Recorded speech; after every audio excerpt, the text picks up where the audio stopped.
السلام عليكم ورحمة الله وبركاته. الحمد لله رب العالمين، والصلاة والسلام على أشرف الأنبياء والمرسلين وعلى آله وأصحابه أجمعين وعلى من تبعهم بإحسان إلى يوم الدين. أما بعد، أعوذ بالله السميع العليم من الشيطان الرجيم من همزه ونفخه ونفسه. ولا ترکنوا الی الذین ظلموا فتمسکم النار. اس اجلاس کے معزز صدر استاد محترم فضیلت الشیخ مولانا محمد عبداللہ صاحب عمری مدنی حفظہ اللہ، اسٹیج پر موجود تمام ہی معزز علماء، ذمہ داران جماعت اور جمعیت، معزز شرکائے اجلاس اور پردہ نشین خواتین اسلام، آج کے اس اجلاس کی آخری تقریر سے پہلی تقریر، یا یوں کہیے کہ صدارتی خطاب سے پہلے آخری تقریر کرنے کے لیے میں آپ کے سامنے کھڑا ہوں، تو میرے سامنے وقت کا چیلنج ہے. ہمیں استاد محترم کو زیادہ سے زیادہ وقت دینا ہے انشاءاللہ. اس لیے میں کوشش کروں گا کہ مختصر سے وقت میں 15 سے 20 منٹ کے اندر انشاءاللہ تعالی میں اپنے مضمون کو سمیٹنے کی کوشش کروں گا. آج کے خطاب میں محترم بھائیوں، محترم بہنوں، حالات کے تناظر میں مجھے ایک پیغام آپ کو دینا ہے، اور اسی مناسبت سے میں نے سورہ ہود کی ایک آیت پڑھی ہے جس میں اللہ رب العزت نے مجھے آپ کو قیامت کی صبح تک آنے والے اہل ایمان کو مخاطب کرتے ہوئے ایک عظیم تعلیم اور ایک عظیم حکم دیا ہے. اللہ نے کہا وَلَا تَرْكَنُوا إِلَى الَّذِينَ ظَلَمُوا فَتَمَسَّكُمُ النَّارُ، کہ لوگوں ظالموں کی طرف مائل نہ ہونا، کہ اگر ظالموں کی طرف مائل ہو جاؤ گے تو کل نار جہنم تمہیں چھوئے گی، کل نار جہنم تمہیں جلائے گی. کیا مطلب ہے؟ اس آیت میں یہ حکم دیا جا رہا ہے اس زمین پر انصاف کے علم بردار بنو، انصاف کو قائم رکھنے والے بنو، ظالم نہ بنو، ظلم نہ کرو. نہ صرف یہ کہ ظلم سے بچنا ہے بلکہ ظالم کی تائید نہ کرو، ظالم کو شاباشی نہ دو، ظالم کو واہ واہ نہ کرو. ظلم کی تائید بھی ظلم ہوا کرتی ہے، ظالم کو شاباشی دینا بھی ظلم ہے، ظالم کی واہ واہ کرنا بھی ظلم ہے. کتنے لوگ ہیں کہ انہوں نے خود تو ظلم نہیں کیا مگر ظالم کا ساتھ دینے کی وجہ سے ان کا نام ظالموں کی فہرست میں آ جاتا ہے. تو اللہ نے کہا کہ ظالموں کا ساتھ نہ دو ورنہ کل روز قیامت تمہیں نار جہنم جلائے گی. حضرات، اللہ رب العزت کو اس کائنات میں انصاف بہت پسند ہے، اسی لیے اس نے اس کائنات کے نظام کو عدل پر قائم رکھا ہے، انصاف پر قائم رکھا ہے، اور اسے اپنی مخلوقات کے درمیان بھی عدل و انصاف بہت پسند ہے. اور عدل و انصاف جس قدر پسند ہے اللہ کو، ظلم اللہ کو اسی قدر ناپسند ہے. ظلم اللہ کو انسانوں میں بھی ناپسند ہے، کائنات کی بے زبان مخلوقات میں بھی ناپسند ہے. اتنا ناپسند ہے کہ اگر ظلم ہو جائے انسان تو انسان، وہ مخلوقات جو کائنات کی بے زبان مخلوقات کہلاتی ہیں، کائنات کی بے زبان مخلوقات کہلاتی ہیں، جن کے پاس عقل نہیں، شعور نہیں، فہم نہیں، اگر وہ مخلوقات بھی ایک دوسرے پہ ظلم کرتی ہیں تو جن کے لیے روز قیامت قانون جزا و سزا نہیں ہے، اللہ رب العزت ان مخلوقات کے لیے بھی عارضی طور پر قانون جزا و سزا کا انتظام کرتا ہے. آپ نے کیا فرمایا؟ روز قیامت ایسا بے لاگ عدل و انصاف ہونے والا ہے اللہ کا کہ دنیا میں اگر سینگ والی بکری نے بے سینگ والی بکری پہ ظلم کیے ہوں گے تو روز قیامت اس بے سینگ والی بکری کو سینگ دیے جائیں گے اور کہا جائے گا اس بکری نے تجھ پر اپنی سینگوں سے ظلم کیا تھا، آج بدلہ لے لے.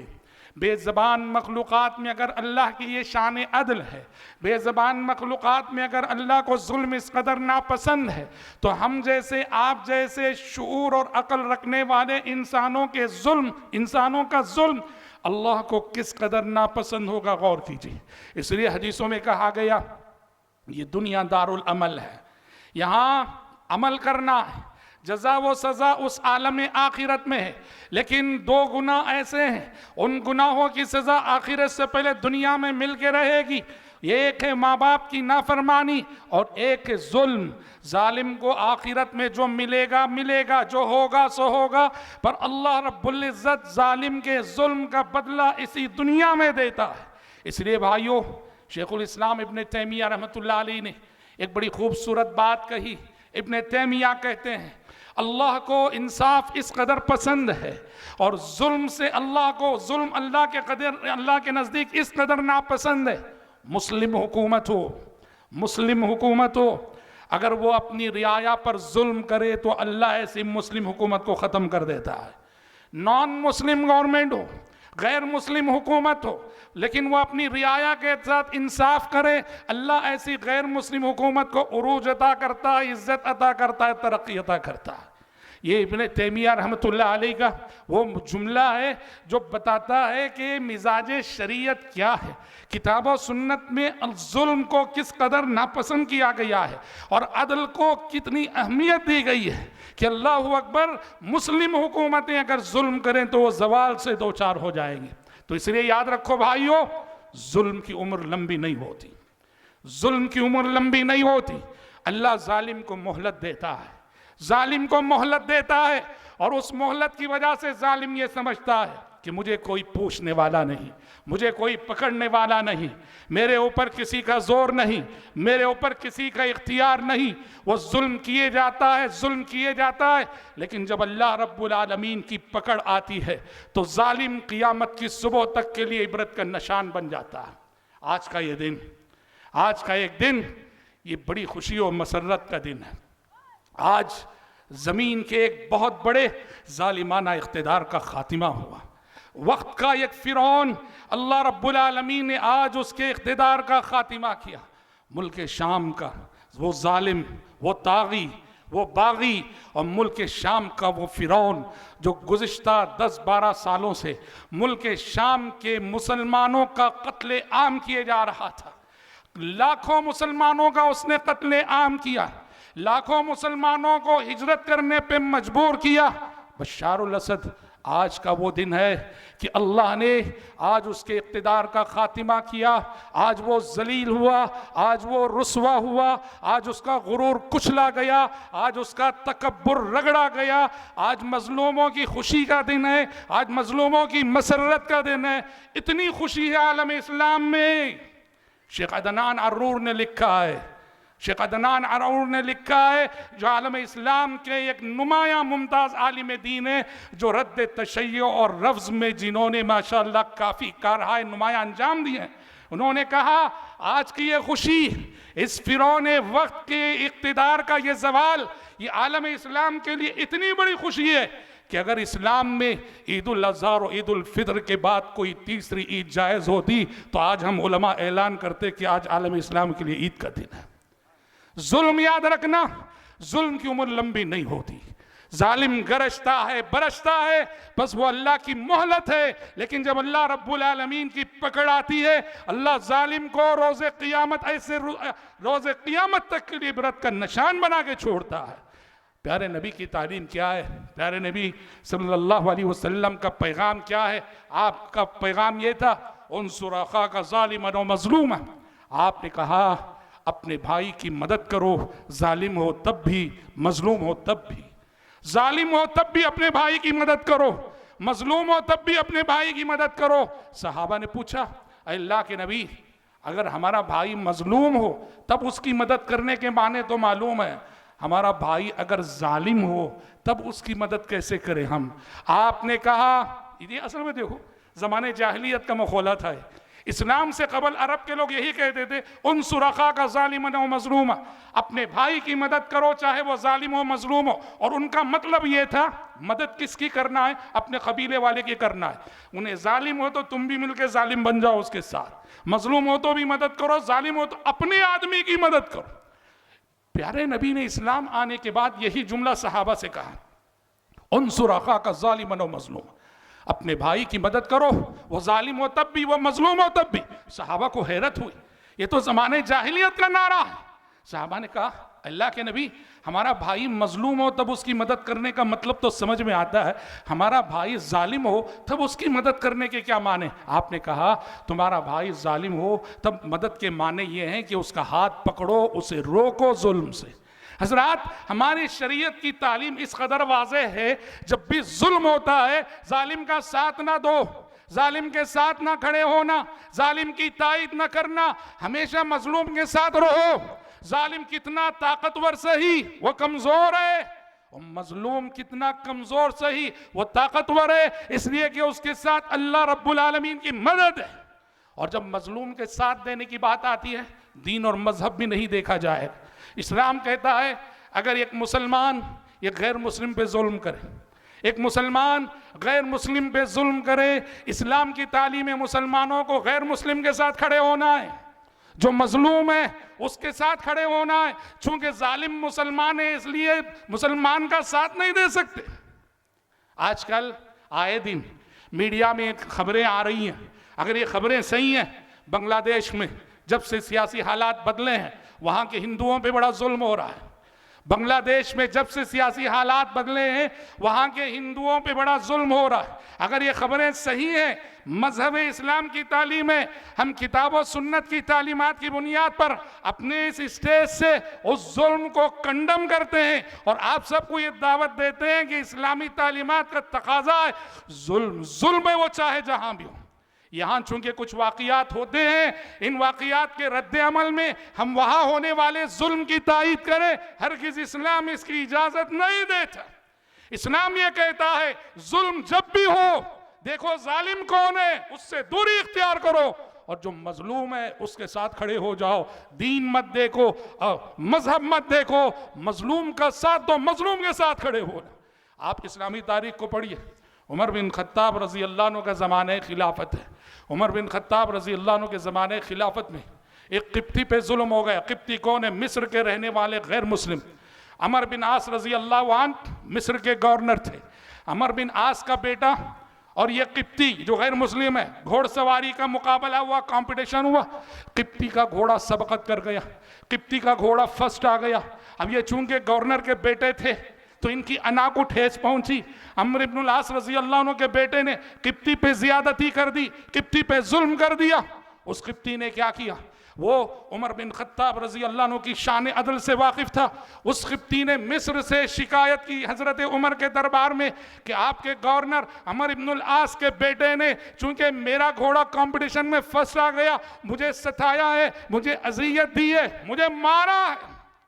غیر مسلم نے خلیفہ وقت کو شکایت کی، اور جب یہ شکایت پہنچی حضرت عمر بن خطاب رضی اللہ عنہ نے عمر بن عاص کو بلایا، اپنے بیٹے کے ساتھ مدینہ چلے آؤ۔ اس قبطی کو بھی بلایا۔ جب تینوں آ گئے، عمر بن خطاب رضی اللہ عنہ نے قبطی کے ہاتھ میں کوڑا تھمایا، تھما کے کہا عمر بن عاص کے بیٹے نے تم پہ زیادتی کی تھی، بدلہ لے لو اس سے۔ غیر مسلم سے کہہ رہے بدلہ لے لو اس سے۔ اس قبطی نے کوڑا لیا، عمر بن عاص رضی اللہ عنہ کے بیٹے کو ایک ضرب لگائی، اس کا سینہ ٹھنڈا ہو گیا۔ عمر بن خطاب رضی اللہ عنہ نے کہا او قبطی، ایک کوڑا عمر بن عاص کو بھی لگا دے۔ کیوں؟ ان کے بیٹے نے باپ کے اقتدار کے نشے میں تجھ پہ ظلم کیا تھا، ایک کوڑا عمر بن عاص کو بھی لگا دے۔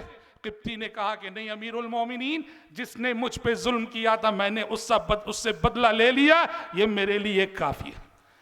تاریخی قصہ ہے، تاریخی روایت ہے، تاریخی کتب میں یہ واقعہ مذکور ہے۔ عمر بن خطاب رضی اللہ عنہ کی یہ شان عدل، اسلامی تاریخ پڑھ لیجیے آپ، اسلامی تاریخ میں ایسے بے لاگ عدل و انصاف کے دسیوں نہیں سینکڑوں واقعات آپ کو ملیں گے جو بتاتے ہیں کہ جب ظلم ہوتا ہے تو چہرے نہیں دیکھے جاتے، مظلوم کے ساتھ کھڑا جاتا ہے۔ جب ظلم ہوتا ہے تو دین اور مذہب نہیں دیکھا جاتا، مظلوم کے ساتھ کھڑا ہوتا ہے۔ جب ظلم ہوتا ہے اسٹیٹس نہیں دیکھا جاتا، مظلوم کتنا غریب ہو غریب کے ساتھ کھڑا جاتا ہے، مظلوم کے ساتھ کھڑا جاتا ہے۔ شیخ الاسلام ابن تیمیہ رحمۃ اللہ علیہ، شیخ الاسلام ابن تیمیہ رحمۃ اللہ علیہ کے سلسلے میں آتا ہے، شیخ الاسلام ابن تیمیہ رحمۃ اللہ علیہ نے تاتاریوں سے مسلم قیدیوں کی رہائی کے سلسلے میں گفتگو کر رہے تھے۔ تاتاریوں نے مسلم مملکت بغداد پہ حملہ کر کے این سے این بجا دی تھی، کافی مسلمانوں کو قید کر لیا تھا۔ شیخ الاسلام ابن تیمیہ جب تاتاریوں کے بادشاہ کے پاس گئے اور جا کر اس سے مفاہمت اور مصالحت کی کوشش کی، قیدیوں کو چھڑانے کی بات کی، تاتاری راضی ہو گئے، پر ایک شرط انہوں نے کہا، ہم تمہارے صرف مسلم قیدیوں کو رہا کریں گے، ہم تمہارے صرف مسلم قیدیوں کو رہا کریں گے، تمہارے غیر مسلم قیدیوں کو رہا نہیں کریں گے۔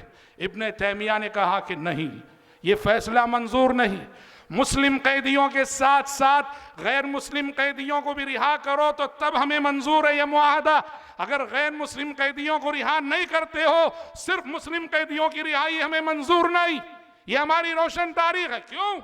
مسلم مملکت میں جو عیسائی رہتے تھے، مسلم مملکت میں جو یہودی رہتے تھے، مسلم مملکت میں جو غیر مسلم رہتے تھے، ان کی حفاظت کے ذمہ دار مسلمان ہیں۔ مسلمان ہیں اس لیے کہ وہ ذمہ ہیں۔ مسلمانوں نے ان کے حقوق کا کتنا لحاظ رکھا اور ان کو ظلم سے بچانے کی کتنی کوششیں کی۔ ابن تیمیہ نے کہا تم کہتے ہو صرف مسلم قیدیوں کو رہا کرو گے، نامنظور ہے معاہدہ۔ یہ معاہدہ اس وقت منظور ہے جب مسلم قیدیوں کے ساتھ ساتھ غیر مسلم قیدیوں کو بھی رہا کرو جو ہمارے ساتھ رہنے والے ہیں۔ حضرات، یہ انصاف ہے اسلام، یہ انصاف ہے مسلمانوں کا۔ آج دنیا ناانصافی کرتی ہے اور کر رہی، اور مسلمان ہر جگہ ظلم و ستم کا نشانہ بن رہے ہیں۔ ہم دنیا کو، ہماری یہ تاریخ، دنیا کو بھی، خود اپنی قوم کو بھی یہ تاریخ یاد دلانا چاہتے ہیں تاکہ ہماری قوم رد عمل کی نفسیات میں آ کر کہیں ظلم و ستم کی شکار نہ ہو جائے۔ قرآن کہتا ہے وَلَا يَجْرِمَنَّكُمْ وَلَا يَجْرِمَنَّكُمْ شَنَآنُ قَوْمٍ عَلَىٰ أَلَّا تَعْدِلُوا اعْدِلُوا هُوَ أَقْرَبُ لِلتَّقْوَىٰ۔ قرآن نے کہا کسی قوم کی دشمنی تمہیں ظلم کرنے پہ آمادہ نہ کرے، انصاف کرو، انصاف کرو، هُوَ أَقْرَبُ لِلتَّقْوَىٰ، انصاف بتاتا ہے کہ تم تقوی میں کہاں کھڑے ہو۔ دنیا میں یاد رکھنا، انصاف سب سے زیادہ مشکل کہاں ہوتا ہے؟ انصاف دو مقامات پہ سب سے زیادہ مشکل ہوتا ہے۔ ایک، دشمن کے ساتھ انصاف کرنا، جو ہمارا حریف ہے، جو ہمارا مقابل ہے، جو ہمارا دشمن ہے، اس کے ساتھ انصاف کرنا بڑا مشکل ہوتا ہے۔ اور قرآن کہہ رہا ہے کہ نہیں، انصاف کے ایسے علمبردار بنو کہ دشمن کے ساتھ بھی معاملہ کرو تو تمہارے معاملات 100% عدل کے تقاضوں پر مبنی ہونی چاہیے۔ اور دوسرا، انصاف اپنے ساتھ۔ انسان کبھی اپنے ساتھ انصاف نہیں کرتا، اپنی غلطی نہیں مانتا، اسی لیے قرآن نے کہا کونوا قوامین بالقسط شہداء للہ ولو علی انفسکم او الوالدین والاقربین۔ کہا کہ انصاف کے علمبردار بنو، انصاف کی گواہی دینے والے بنو، بھلے سے یہ گواہی تمہیں اپنی ذات کے خلاف کیوں نہ دینی پڑے، اپنی ذات کے خلاف کیوں نہ دینی پڑے۔ انصاف کی گواہی کی بات آئے تو خود کو خود احتسابی کی عدالت میں پیش کر کے قصوروار ٹھہراؤ۔ یہ مذہب اسلام کی تعلیم ہے۔